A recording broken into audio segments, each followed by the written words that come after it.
Now, something you can tell already, this place looks so much better. I know I keep stressing on how much better this game looks, but it really does. All the lighting, all the extra effects, all the new enemies that just add annoyance to the rest of the game.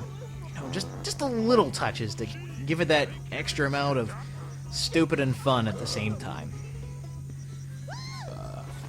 Oh, that's kind of weird.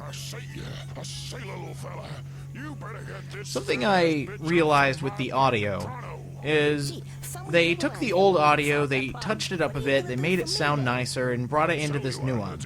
But it seems to have the extra accents on S's and P's, if you've noticed.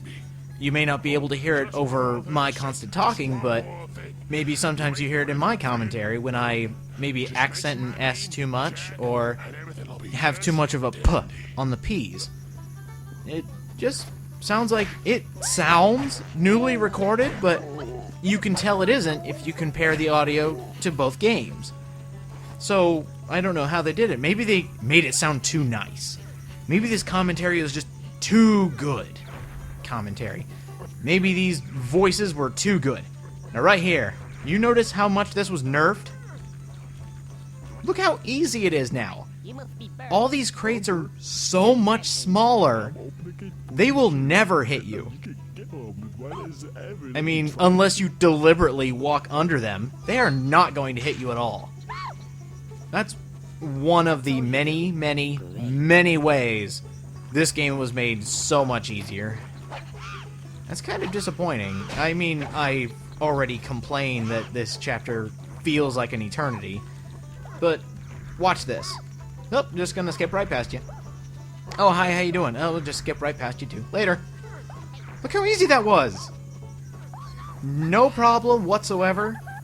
For speedrunners, this is a sign of genius.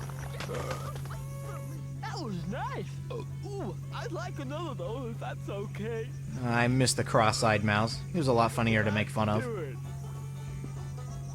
And he's not as inflated as he was in the N64 version, so just a little touch. Remember, kids, science! And this actually does... well, it's a little gorier. They added a little bit more blood splatter. And, pieces floating in midair. Yeah, that works. That's one thing about this graphics engine. When the old game had pieces fall from the sky, they didn't have it spawn in a certain part in the sky and then fall. They either zoomed in the picture more, or, you know, they just did it correctly.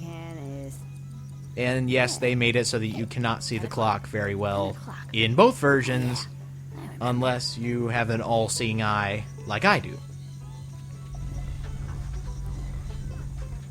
Something I wanted to mention, I'm really impressed with the voice cast of this game. And careful when falling. I forgot that wasn't open yet. But the voice cast.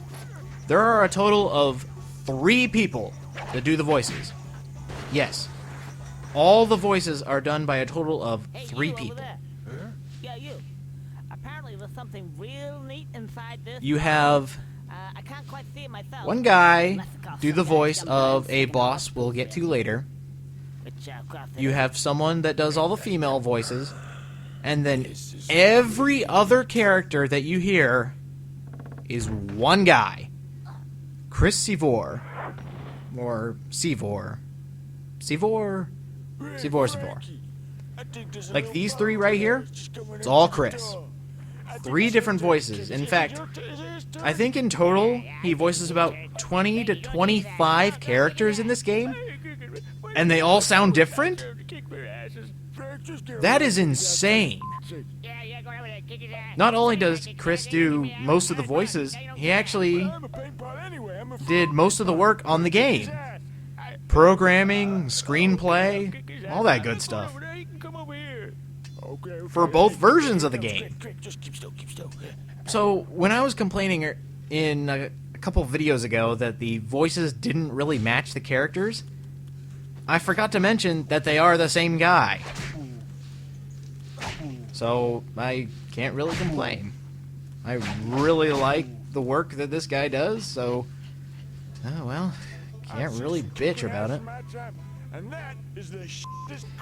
Now, I have a theory on how Frankie gets up there into the noose, the pre-tied noose.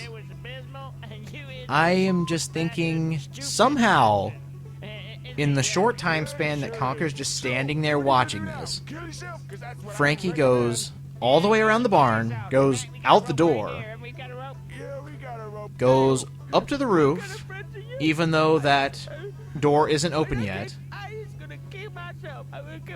So he goes all the way around, goes up to the roof, goes around, sees the noose, and since he has no arms to, slip it around his neck and jump off, he just dives headfirst into the rope, and then it turns around. What are you doing? You stupid bastard. I actually do really like this scene. It's a really good joke.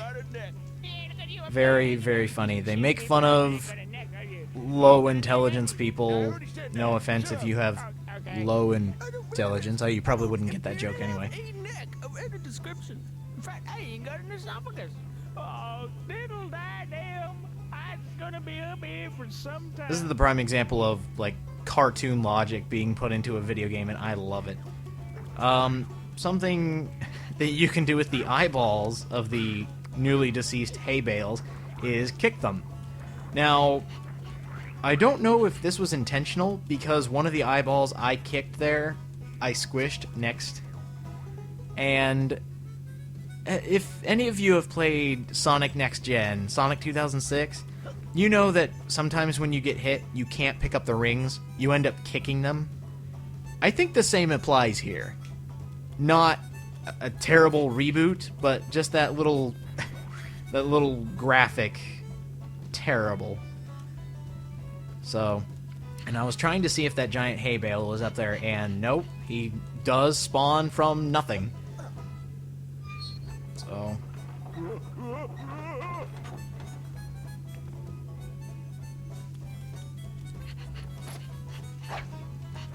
it's a shame you can't play baseball with the eyeballs, but you don't really have to. Still calling bullshit?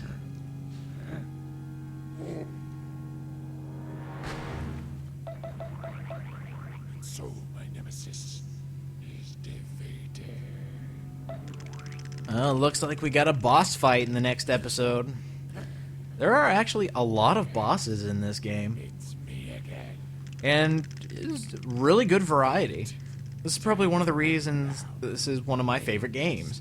Plenty of variety, plenty of comedy, a lot to do. So, anyway, next time on Conker's Bad Fur Day, we're going to take out a boss and maybe help out that poor unfortunate soul next to us. Stupid bum. We'll see y'all next time for the next episode. In the next time. Bye.